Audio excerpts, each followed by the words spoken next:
All right, few people want to see the new bridge in place more than business owners impacted by its absence. People including Bob Smith, who say each new delay costs them money. When you're in your early 70s, it often takes you more time to get where you're going. Addison, Vermont dairy farmer Bob Smith knows a lot about time. Time is money. Smith says he's lost both each day since the old Champlain Bridge was closed and eventually replaced by a temporary ferry, because now it takes him longer to get to his crops just across the lake in New York State. We have 40 acres of corn over there and 100 acres of soybeans. Crops which end up here as feed for his cows.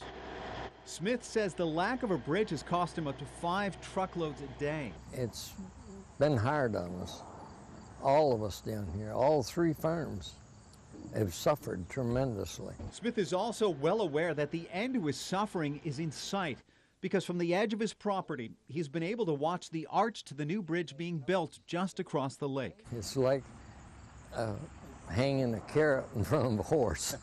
Smith says he's had plenty of time to think about how that bridge will help his business and what he'll say when he finally sees it finished. Hallelujah.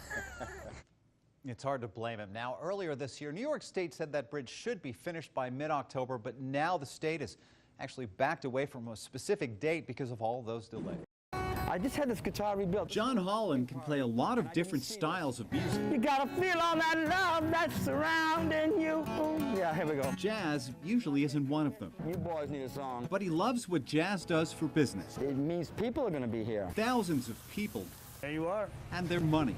Thank you. Burlington's Jazz Fest helps pump more than $4 million into the area's economy. That's why Bookies card owner David Stoll has become a big fan. It brings in a lot of people, and the people come down here to spend money. The headliners may bring the crowds which flock to Church Street restaurants, but they'll eat anywhere. And your chili dog, sir. Listen to anything. There's never been a man in the awful shape I'm in. And more importantly, they're willing to pay for it. And the people are generous with a capital G.